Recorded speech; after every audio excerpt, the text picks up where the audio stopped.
Assalamualaikum warahmatullahi wabarakatuh. Innal hamdalillah nahmaduhu wa nasta'inuhu wa nastaghfiruh wa na'udzu billahi min shururi anfusina wa min sayyiati a'malina. Man yahdihillahu fala mudilla lahu wa man yudlil fala hadiya lahu. Asyhadu an la ilaha illallah wahdahu la syarika lah wa asyhadu anna Muhammadan abduhu wa rasuluh. Qala Allah ta'ala fi kitabihil karim, ya ayyuhalladzina amanu taqullaha haqqa tuqatih wa la tamutunna illa wa antum muslimun. Ya ayyuhan nasu taqu rabbakum alladzi khalaqakum min nafsin wahidah wa khalaqa minha zawjaha wa batha minhuma rijalan katsiran wa nisaa'a. Wattaqullaha alladzi tasaaluna bihi wal arham innallaha kana 'alaikum raqiba. Ya ayyuhalladzina amanu taqullaha wa qulu qawlan sadida yuslih lakum a'malakum wa yaghfir lakum dhunubakum wa man yuti'illaha wa rasulahu faqad faza fawzan 'azima. Allahumma salli wa sallim mubarik wa an'im ala nabiyyina Muhammadin wa ala alihi wa sahbihi wa man tabi'ahum bi ihsanin ila yaumiddin, amma ba'd. Ikhwani wa akhwati fillah rahimani wa rahimakumullah. Alhamdulillah, pada pagi hari ini Allah Subhanahu wa taala kembali mempertemukan kita untuk kita kembali melanjutkan pembahasan tafsir singkat mengenai surat-surat yang ada di dalam juz 30 atau sering diistilahkan dengan juz amma. Pada pertemuan yang lalu kita telah membaca tafsir singkat mengenai suratul Fatihah. Dan sekarang kita akan memulai dari surat yang paling akhir di dalam urutan Al-Quranul Karim. Surat keberapa kira-kira? 114. Nah, surat yang ke-114. Surat apa ini? Surat An-Nas. Hafal surat An-Nas? Tidak usah dites ya. Tes kok gak gelem ngaji. Surat An-Nas. Surat An-Nas ini adalah surat yang berjumlah 6 ayat. Dan surat An-Nas ini adalah surat yang mulia. Di dalamnya mengandung al-isti'adzah, meminta perlindungan kepada Allah Subhanahu wa taala dari satu makhluk yang sangat berbahaya bagi kehidupan manusia, yaitu makhluk ini sering kita sebut dengan syaitan. Syaitan itu sebetulnya ya diambil dari kata syatona yang artinya adalah ba'uda. Ba'uda itu artinya jauh. Ya, syatona. Kenapa makhluk yang disebut dengan syaitan ini dinamakan syaitan? Karena dia jauh dari rahmat Allah Subhanahu wa taala. Ya, ada juga yang mengatakan karena dia jauh dari kebaikan. Ada juga yang mengatakan kalau syaitan yang dimaksud di sini adalah dari bangsa jin, dikarenakan ya dia adalah makhluk yang jauh dari pandangan manusia, dalam arti tidak bisa dilihat oleh manusia. Ala kulli hal, yang jelas syaitan itu merupakan sifat yang sering disebut untuk menggambarkan sosok makhluk yang memiliki perangai atau sifat yang jahat atau sifat yang buruk.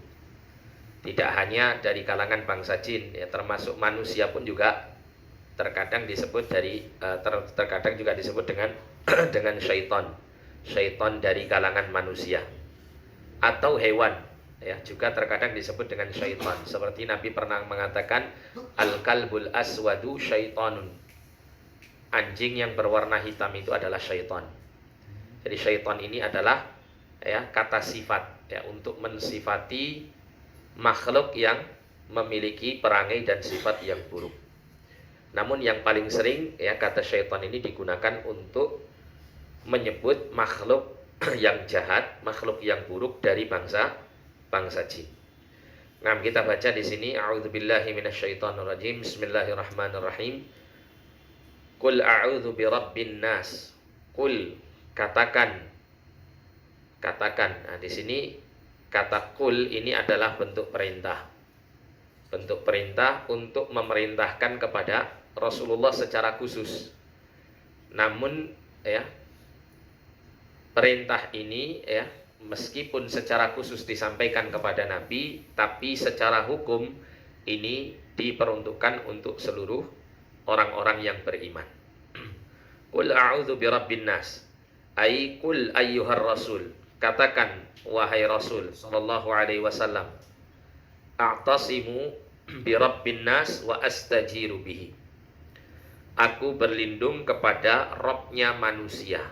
Nah, di sini ada kata Rabb. Rabbun itu memiliki 3 kandungan makna. Rabb itu bisa bermakna Al-Khaliq, selaku pencipta. Rabb itu bisa bermakna Al-Malik, yang menguasai. Rabb itu juga bisa bermakna Al-Mudabbir, yang mengatur. Jadi kalau Allah disebut Rabbun Nas ya, Rabb-nya manusia, maka Rabb yang dimaksud di sini adalah Allah selaku pencipta, penguasa sekaligus pengatur manusia. Jadi Allah yang menciptakan manusia, Allah juga yang menguasai manusia. Jadi kita ini selaku ciptaan Allah adalah di bawah kekuasaan Allah. Tidak akan ada seorang hamba pun yang keluar dari kekuasaan Allah Subhanahu wa ta'ala. Kemudian Allah itu Al-Mudabbir. Allah itu yang mengatur. Mengatur seluruh urusan manusia. Mengatur rezekinya, mengatur ajalnya, mengatur nasibnya, ya.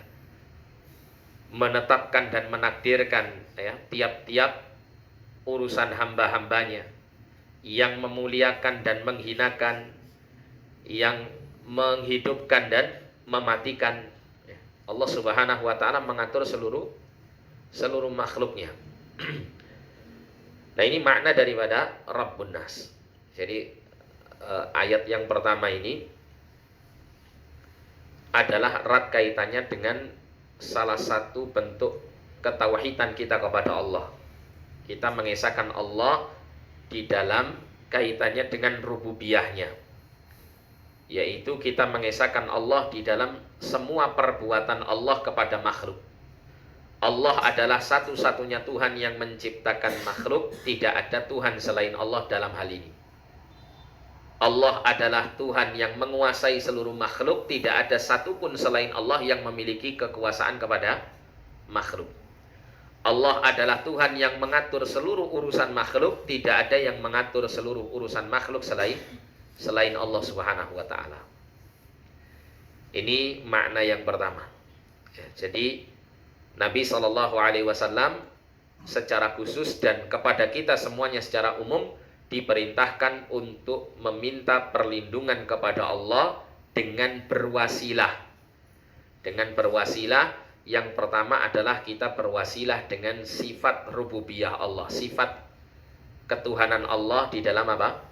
Menciptakan, mengatur dan menguasai makhluknya. Kemudian ayat yang kedua, Malikin Nas. Ai Malikin Nas yatasarrafu fihim bima yasha, la malika lahum ghairuh. Rajanya manusia, yang mana sang raja ini yaitu Allah Subhanahu wa ta'ala itu mengatur perkara mereka sesuai dengan apa yang dia kehendaki. Jadi karena Allah itu raja bagi seluruh makhluk, maka Allah lah yang dengan segala kehendaknya melakukan apapun kepada makhluk.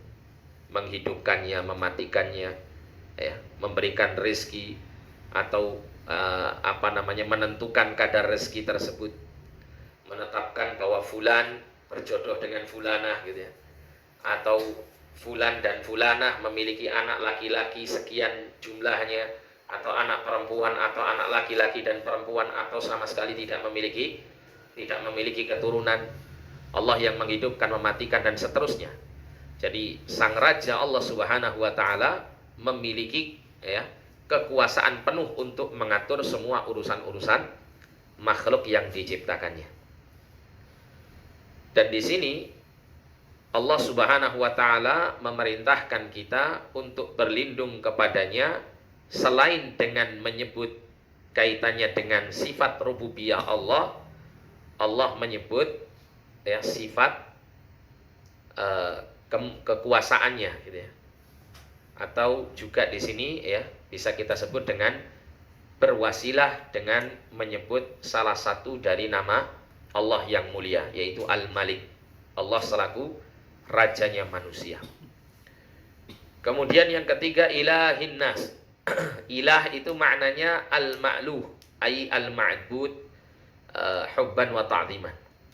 Sesembahan manusia. Jadi ilah itu maknanya adalah Tuhan yang disembah, diibadahi oleh seluruh manusia, yang disertai dengan pengagungan dan kecintaan kepadanya. Jadi Allah Subhanahu wa taala ini merupakan ya ilah, satu-satunya Tuhan yang berhak dan pantas untuk disembah. Dan ini berkaitan erat dengan tauhid al-uluhiyah namanya, atau tauhid al-ibadah. Kita mengesahkan Allah Subhanahu wa taala di dalam kita beribadah kepadanya. Nah, di sini kita mendapati ada 3 jenis tauhid yang menjadi wasilah kita ketika kita meminta perlindungan kepada Allah. Yang pertama adalah tauhid ar-rububiyah, mengesahkan Allah dalam semua perbuatannya. Yang kedua adalah mentauhidkan Allah di dalam nama dan sifatnya.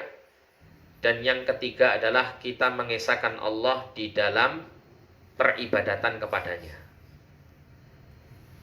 Ini menunjukkan bahwasanya ya tauhid itu adalah perkara yang penting. Karena tidaklah perkara tauhid itu penting kalau kemudian Allah tidak perintahkan kita, kecuali kalau Allah tidak memerintahkan kita untuk berwasilah dengan ketiganya. Ya, jadi kalau Allah memerintahkan kita berwasilah dengan menyebut 3 tauhid ini menunjukkan bahwa tauhid itu sangat penting.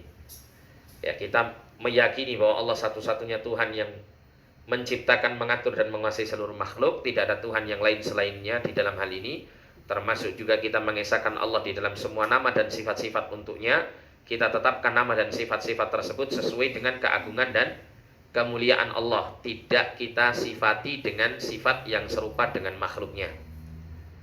Kemudian yang ketiga adalah kita mengesahkan Allah, kita ya meyakini dan mewujudkan kalimat la ilaha illallah, yang maknanya adalah la ma'buda bihaqqin illallah. Tidak ada Tuhan yang berhak disembah dengan sebenarnya selain Allah Subhanahu wa ta'ala. Kemudian ayat yang keempat, Allah Subhanahu wa ta'ala berfirman, min syarril waswasil khannas, dari kejahatan al-waswas al-khannas. Allah menyebutkan di sini ada satu makhluk yang kita diperintahkan oleh Allah untuk berlindung kepadanya, yaitu makhluk yang disebut dengan al-waswas al-khannas. Nah, sebelum kita masuk di makna al-waswas al-khannas ini, perlu kiranya kita mengetahui bahwa makhluk yang disebut al-waswas al-khannas, yang nanti kita akan mendapati bahwa makhluk ini adalah syaitan, Allah Subhanahu wa ta'ala memerintahkan kita untuk berlindung kepadanya dengan menyebut 3 jenis tauhid. Yang mana apabila kita memperhatikan surat yang sebelumnya, yaitu suratul Falaq, surat Al-Falaq, kita hanya diperintahkan oleh Allah untuk berwasilah ketika berlindung kepada Allah dari kejahatan makhluk dengan menyebut 1 jenis tauhid saja, yaitu tauhid ar-rububiyah. Ya, ketika kita mengatakan qul a'udzu birabbil falaq. Jadi Allah hanya memerintahkan kita untuk menyebut birabbil falaq saja, tauhid rububiyah. Sedangkan dalam surat An-Nas kita menyebut birabbin nas, malikin nas, ilahin nas gitu ya. Nah, di sini menunjukkan bahwasanya makhluk yang kita minta perlindungan kepada Allah dari kejahatannya di dalam surat An-Nas ini adalah makhluk yang bisa menimpakan kejahatan yang jauh lebih besar daripada kejahatan makhluk yang disebut di dalam surat Al-Falaq.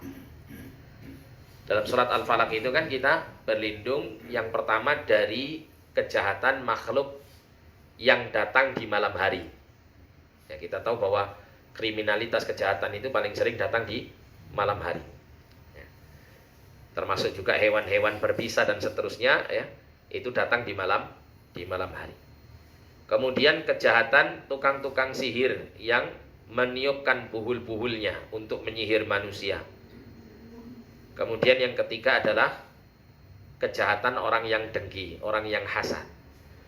Nah, 3 makhluk ini menghasilkan kejahatan, menghasilkan keburukan kepada manusia. Dan syaitan bisa melakukan 3 kejahatan ini sekaligus. Satu makhluk yang disebut syaitan ini bisa melakukan 3 kejahatan sekaligus dari 3 makhluk yang disebutkan di dalam Quran surat Al-Falaq. Bahkan lebih dahsyat daripada itu. Apa kedahsyatan gangguan syaitan itu? Yaitu menyesatkan manusia, menjadikan manusia celaka di dunia maupun di akhirat. Menjadikan manusia kelak akan bersama-sama syaitan untuk merasakan azab yang pedih di dalam neraka. Nah, ini adalah kejahatan yang paling besar, ya, paling dahsyat. Sehingga Allah Subhanahu wa taala memerintahkan kita untuk berdoa minta perlindungan kepada Allah dengan berwasilah melalui 3 jenis tauhid. 3 jenis tauhid.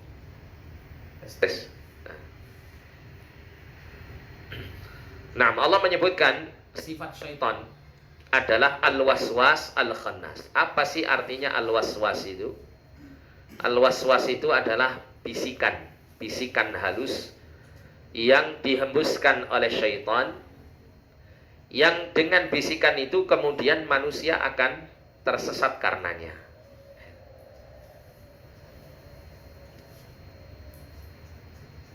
Dikatakan di sini min syarri syaitan alladzi yulqi waswasatahu ilal insan idza ghafila an dzikrillah wa yata'akhkhar anhu idza dzakarahu. Jadi al-waswas itu adalah syaitan yang meniupkan bisikan-bisikan halus ke dalam diri manusia, kepada manusia, ketika manusia itu lalai dari mengingat Allah. Nah, al-khannas itu artinya yang senantiasa bersembunyi. Ya, senantiasa bersembunyi. Kapan syaitan itu bersembunyi dan tidak mengembuskan waswasnya? Dikala manusia itu dalam keadaan sedang mengingat Allah Subhanahu wa ta'ala. Jadi benteng terkuat untuk kita melindungi diri dari kejahatan syaitan adalah selalu mengingat Allah dan berlindung kepada Allah dari kejahatannya. Itu adalah benteng yang paling kokoh untuk kita tidak diganggu oleh syaitan. Dan gangguan syaitan ini macam-macam, ya, bertingkat-tingkat sesuai dengan kondisi tiap-tiap orang. Semakin lama, ya, durasi kelalaian manusia dalam kehidupan akan semakin memperlama dan memperkuat syaitan untuk menguasai hati manusia ini. Ya. Dan, ya, sedikitnya lalai manusia akan mempersedikit kekuasaan syaitan di dalam menyesatkan dirinya. Jadi kalau seseorang itu banyak berzikir kepada Allah, mengingat Allah Subhanahu wa taala, termasuk juga di sini mengingat hukum-hukum Allah, mengingat batas-batas halal dan haram, ya, sehingga ketika dia menghadapi, ya, perkara yang dihalalkan dia lakukan, dan kalau dia menghadapi perkara yang diharamkan dia tinggalkan. Banyak memperbaiki diri ketika terjatuh ke dalam kesalahan dan kekurangan, maka orang yang demikian ini akan sulit bagi syaitan untuk menguasainya. Namun jika ketauhidan tidak ada pada diri seorang hamba, atau sangat lemah nilai ketauhidannya, kemudian, ya, lemah pula zikirnya kepada Allah, kurangnya dia mengingat Allah, banyak lalai di dalam kehidupannya, maka yang terjadi syaitan akan lebih berkuasa kepada orang yang demikian. Oleh karena itu di dalam Al-Quran Allah Subhanahu wa ta'ala mengatakan, wa may ya'shu an dzikrir rahman nuqayyid lahu syaitanan fahuwa lahu qarin. Barang siapa yang berpaling dari mengingat Allah yang Maha Pemurah, maka kami akan menjadikan syaitan itu berkuasa pada dirinya. Ya. fahuwa lahu qarin, maka syaitan ini akan menjadi qarinnya. Qarin itu teman yang dekat yang selalu menyertai, itu namanya qarin. Jadi syaitan ini akan menjadi teman terdekat bagi orang yang banyak lalai dari mengingat Allah Subhanahu wa taala.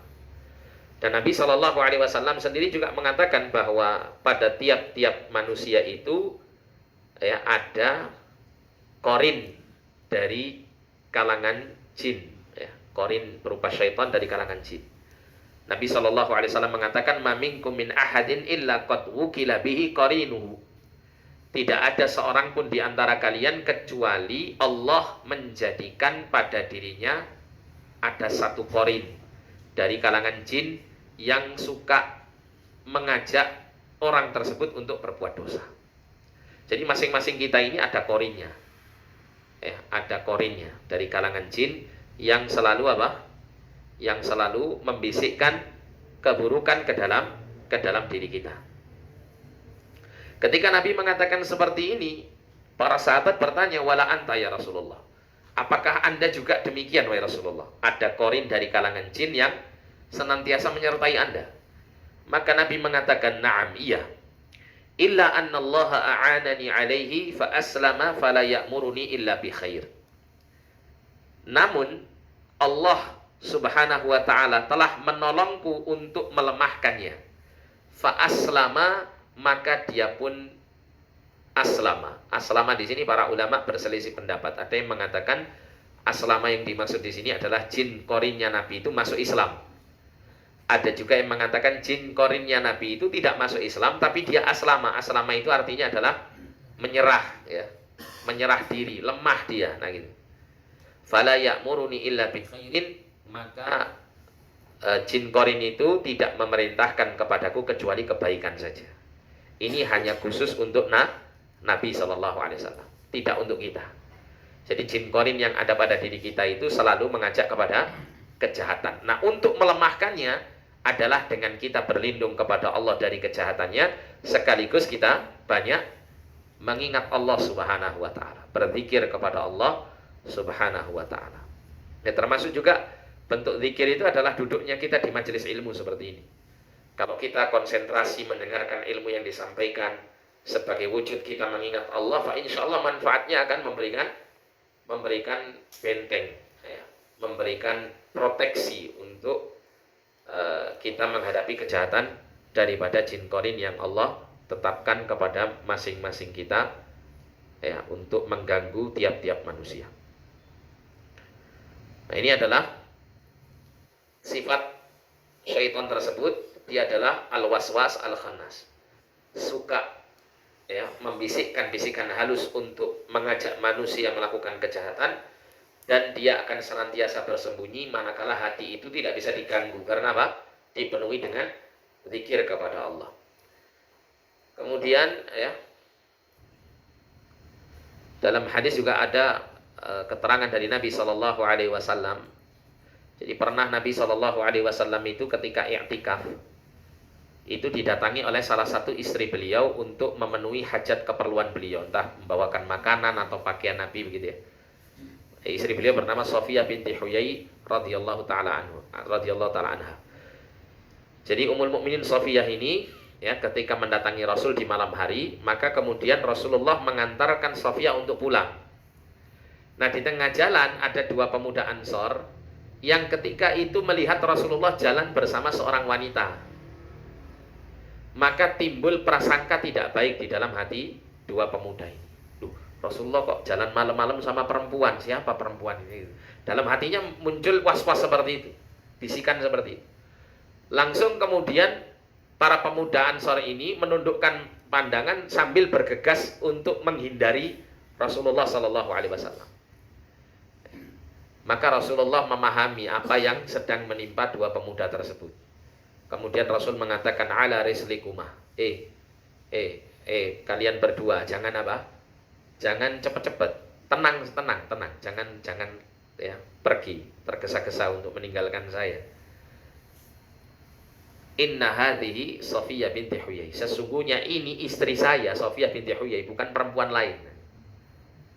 Maka kemudian mereka pun langsung tersadar atas kesalahannya. Ya subhanallah Rasulullah. Maha suci Allah wahai Rasulullah. Akhirnya kemudian Rasulullah mengatakan, inna syaitana yajri min ibni Adam majrad dam. Sesungguhnya syaitan itu berjalan di dalam tubuh manusia itu melalui aliran darahnya. Wa inni khasyitu an yaqdhifa fi qulubikum syai'an, dan sesungguhnya aku khawatir syaitan itu telah mencampakkan di dalam hati kalian berdua itu sesuatu. Atau dalam sabda yang lain, riwayat yang lain dikatakan syarran.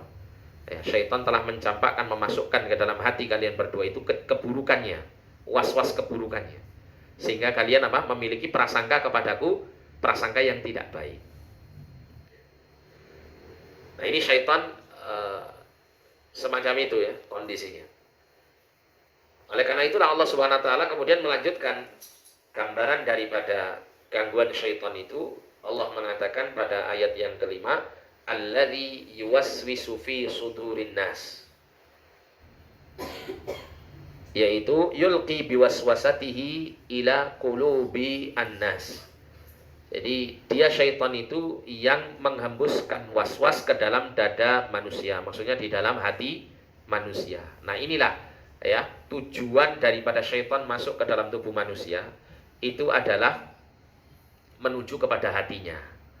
Kenapa kok hati itu sebagai tujuan utama? Karena sebagaimana sabda Nabi Shallallahu Alaihi Wasallam, ya, wa inna fil jasadi mudghatan idza saluhat saluha sairu jasadih wa idza fasadat fasada sairu jasadih ala wahyal qalb.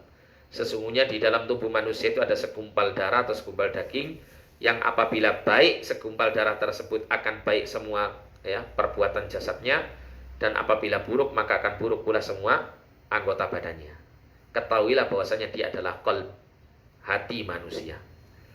Ya, sebetulnya hati ini maksudnya bukan hati liver itu ya, tapi hati ini kalau anggota badannya itu jantung gitu mas. Ya. Tapi sering kita artikan dengan hati. Jadi manakala hati manusia itu baik, maka semua perbuatan manusia akan menjadi baik. Kalau hati itu tidak baik, maka semua perbuatan manusia akan menjadi tidak baik. Nah sehingga syaitan itu sangat berkeinginan untuk merusak hati ini. Kalau hati itu rusak dengan hembusan was-was yang banyak, sampai hati itu terpengaruh dengan was-was kejahatan syaitan ini, maka hati itu akan memerintahkan semua anggota badannya untuk bermaksiat kepada Allah Subhanahu Wa Taala. Tapi apabila hati itu dipenuhi dengan zikrullah sebagai proteksi, perlindungan diri dari kejahatan syaitan, maka syaitan ini akan menghindar dari hati itu, namun dia akan selalu mengintai hati itu dalam keadaan bersembunyi di dalam bagian tubuh manusia, sambil terus dia memperhatikan kondisi hati manusia tersebut. Ketika hati itu dalam keadaan lalai, ada celah syaitan untuk memasukinya, syaitan akan bergegas untuk masuk ke dalam hati manusia ini, dan terus kemudian memenuhi hati manusia itu dengan was-was kejahatannya. Kemudian terakhir ya, firman Allah Subhanahu Wa Taala ayat yang ke-6, Allah mengatakan minal jinnati wan nas, dari jin dan manusia. Apa maknanya? Dikatakan di sini wa huwa yakunu minal insi kama yakunu minal jinni, dan dia itu terjadi dari kalangan manusia sebagaimana juga terjadi dari kalangan jin. Ini sebetulnya ada dua makna ya, kata minal jinnati wan nas ini. Makna yang pertama adalah hembusan was-was ini dirasakan tidak hanya kalangan manusia, tapi kalangan jin pun juga demikian. Terus kalau jin itu bagaimana? Apakah jin sama-sama jin masuk ke dalam tubuhnya? Wallahu a'lam. Ya, kita tidak tahu. Tapi sebagian penafsiran para ulama, manusia itu tersesat gitu ya, atau bisa disesatkan oleh syaitan, sebagaimana jin pun juga bisa disesatkan oleh syaitan. Ini makna yang pertama. Makna yang kedua minal jinnati wan nas, ini maknanya adalah syaitannya. Ada syaitan dari kalangan jin yang tidak terlihat, ada syaitan dari kalangan manusia. Ya, dan kita tahu yang namanya syaitan dari kalangan manusia ini adalah tiap-tiap orang yang menginginkan kita untuk terjerumus ke dalam dosa dan kemaksiatan, mengajak kita untuk tersesat, itu namanya syaitan dari kalangan manusia ya, yang tampak gitu ya. Jadi ada syaitan yang tampak dan ada yang tidak tampak. Nah, kita berlindung kepada Allah Subhanahu wa taala dari semua kejahatan syaitan baik yang tampak maupun yang tidak tampak ini, sehingga hati kita dalam keadaan selamat, langkah kehidupan kita juga dalam keadaan baik, maka kemudian ya kita akan terbimbing di atas jalan hidayah dengan kita senantiasa meminta perlindungan kepada Allah dari gangguan syaitan dan kemudian banyak-banyak berzikir kepada Allah Subhanahu wa taala. Kemudian disebutkan di sini min fawaidil ayat, di antara faidah-faidah pelajaran dari ayat-ayat yang mulia ini, yang pertama adalah itsbatu sifatil kamali lillah wa nafyu sifatin naqsi anhu. Menetapkan sifat-sifat kesempurnaan untuk Allah dan meniadakan sifat-sifat kekurangan bagi Allah. Ya, kita tadi membaca qul a'udzu birabbin nas, malikin nas, ilahin nas. Yang semua sifat-sifat disebutkan tadi itu mengandung kemuliaan dan kesempurnaan sifat bagi Allah. Kemudian yang berikutnya thubutus sihri wa wasilatul ilaj minhu. Oh, ini yang untuk surat Al-Falaq ya. Tetapnya sihir ya, adanya sihir dan wasilah untuk melakukan sihir tersebut, yaitu apa?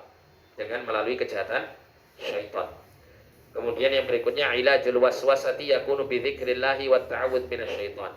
Jadi mengobati waswas syaitan ini adalah dengan cara berzikir kepada Allah dan berlindung kepada Allah Subhanahu wa taala dari kejahatan syaitan yang terkutuk. Nah, insyaallah untuk pertemuan berikut kita akan membaca suratul Falaq. Dan kita cukupkan sampai di sini, langsung ditutup. Kita tutup dengan doa kafaratul majelis. Subhanakallahumma wa bihamdika asyhadu an la ilaha illa anta astaghfiruka wa atubu ilaik. Wa sallallahu ala nabiyina Muhammadin wa ala alihi wa sahbihi wa sallam. Wa akhiru da'wana alhamdulillahi rabbil alamin wa lakum minkum assalamu alaikum warahmatullahi wabarakatuh.